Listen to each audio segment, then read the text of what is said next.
Varahi silver jewellery ఇప్పుడు మన Varahi silks KPHP store first floor లో 28 March hero Teja Sajja heroine Meenakshi Chaudhary చేతుల మీదుగా గ్రాండ్ ఓపెనింగ్ జరగబోతుంది. ఫార్ములా ఈ కార్ రేసు కేసులో కీలక మలుపు చోటు చేసుకుంది.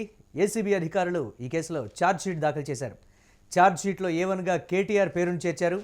A2గా IAS Arvind Kumar, A3 HMDA మాజీ చీఫ్ ఇంజనీర్ బిఎల్ఎన్ రెడ్డి, A4గా sports consultant Kiran Malleswararao, A5 యూకేకు చెందిన FUO సంస్థను చేర్చారు.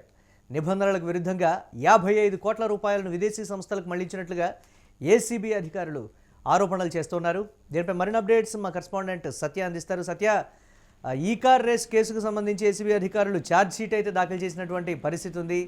ఈ కేసు ఎటువంటి మలుపు తిరగబోతుంది అనేది ఇప్పుడు ప్రధానంగా వినిపిస్తున్నటువంటి ప్రశ్న. అప్డేట్స్ ఏంటి, ఏ విధంగా చూడాలి?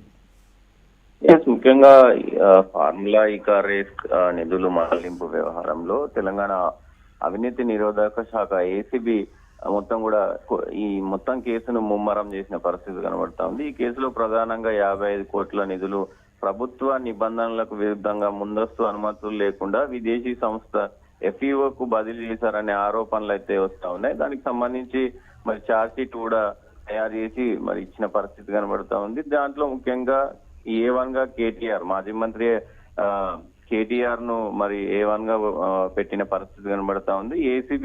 ఏసీబీ వర్గాలు మొత్తం కూడా నిధుల ఏదైతే దీనికి సంబంధించినటువంటి నిధుల కోసం ఆయన మౌలిక ఆదేశాలు ఇచ్చారనేది దర్యాప్తులో తేలినట్టు తెలుస్తా ఉంది. సో మరి ఎట్లా ప్రభుత్వంలో లేనప్పుడు అట్లా ఇస్తారు, మరి కేబినెట్ లో చర్చించకుండా ఎట్లా మరి నిధులు అటు పంపిస్తారంటూ కూడా మరి దాంట్లో ఛార్జ్ షీట్ లో దాఖలు చేసినట్టు తెలుస్తా ఉంది.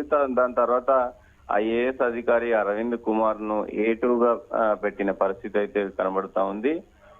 హెచ్ఎండిఏ మాజీ చీఫ్ ఇంజనీర్ బిఎల్ఎన్ రెడ్డి ఆయన A3గా ఉన్నారు. And sports consultant Kiran Malleswararao A4గా ఉన్నారు. మరియు ఆయన యూకేకు చెందిన ఈ ఫార్ములా ఈ ఆపరేషన్స్ FEO సంస్థను కూడా A5గా నమోదు చేసిన పరిస్థితి కనబడతా ఉంది. అయితే ఈ కేసులో ఇప్పటికే అరవింద్ కుమార్ పై విచారణ జరిపేందుకు ఇప్పటికే రాష్ట్ర ప్రభుత్వం కూడా మరి ఏసీబీకి అనుమతి ఇచ్చింది. కేటీఆర్ ను విచారించేందుకు కూడా గవర్నర్ మరి అనుమతి కోరుతూ కూడా ఏసీబీ లేఖ రాసినట్లు సమాచారం.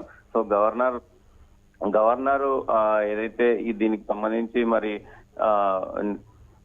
సంబంధించి ఏదైతే గవర్నర్ మరి అనుమతి తెలిపితే గనక, సో ఇప్పటికే విష్ణుదేవ్ వర్మ అప్పుడు ఉన్నప్పుడే కేటీఆర్ ను విచారణ చేసుకోవచ్చు అంటూ కూడా మరి గవర్నర్ ఆమోదం తెలిపిన పరిస్థితి ఉంది. సో దాని తర్వాత కొంత హడావిడి చేసినప్పటికి కూడా మరి ఈ ఫార్ములా కేసు మళ్ళీ వెనుకబడిపోయిన పరిస్థితి కనబడుతుంది. మరోమారు ఈ కారు రేస్ కేసు మరి తెర మీదకి వచ్చిన పరిస్థితి కనబడతా ఉంది. మరి ఛార్జ్ షీట్ దాఖలు చేశారు కాబట్టి ఈ కేసు ఇప్పుడైనా మరి ముందుకెళ్లే అవకాశం ఉందా, మరి ఏం చేయబోతున్నారు అనేది చూడాల్సిన అవసరం అయితే ఉంటది. దాంతో పాటు ఈ దాదాపు అంటే దీనికి సంబంధించి గతంలో దానికంటే కూడా ఇప్పుడు ప్రస్తుతం కీలక డాక్యుమెంట్ 1000కి పైగా డాక్యుమెంట్లు, ఆర్థిక లావాదేవీల పత్రాలు ఏసీబీ కోర్టుకు అయితే సమర్పించినట్లు తెలుస్తా ఉంది.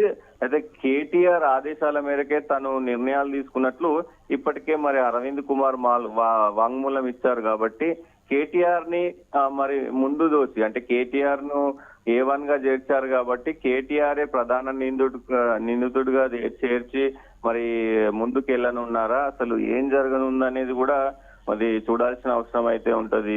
మురళి, చూడాలి. ఈ కేసు దాదాపు 2 సంవత్సరాల నుంచి కూడా, సో గతంలో ఏదైతే ప్రభుత్వం రాకముందు నుంచి కూడా ఆరోపణలు వస్తున్నాయి. దీనిపైన 55 కోట్లు మరి దుర్వినియోగం జరిగిందంటూ కూడా అటు కాంగ్రెస్ ప్రభుత్వం ఆరోపించింది, బీజేపీ ప్రభుత్వం ఆరోపించింది, బీజేపీకి సంబంధించినటువంటి నాయకులు ఆరోపించారు. ఇట్లా మరి దాదాపు 2 సంవత్సరాల నుంచి కూడా ఇదే పరిస్థితి కనబడతా ఉంది. అంటే కొంత తెర మీదకి వస్తా ఉంది. సో ఈ ఫార్ములా కేసు కావచ్చు, అలాగే ఫోన్ ట్యాపింగ్ వ్యవహారం కావచ్చు, కాళేశ్వరం ప్రాజెక్టు కావచ్చు, ఇది తెర మీదకి వస్తా ఉన్నాయి.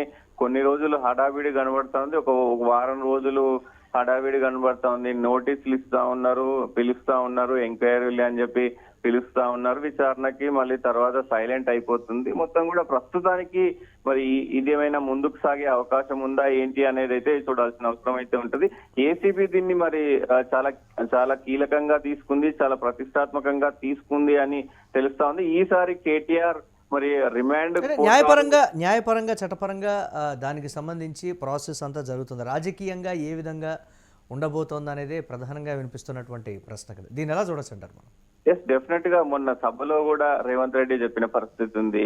ఎస్, మీరు అందరు అనుకున్నట్టు అంటే కేసులు జాప్యం అవుతా ఉన్నాయి. కేసులకు సంబంధించినటువంటి వాటిలో ఎక్కడా కూడా ఏదో కొంత హడావిడి చేస్తున్నారు కానీ అరెస్టులు చేయట్లేదు అని మీరు ఆరోపిస్తూ ఉన్నారు.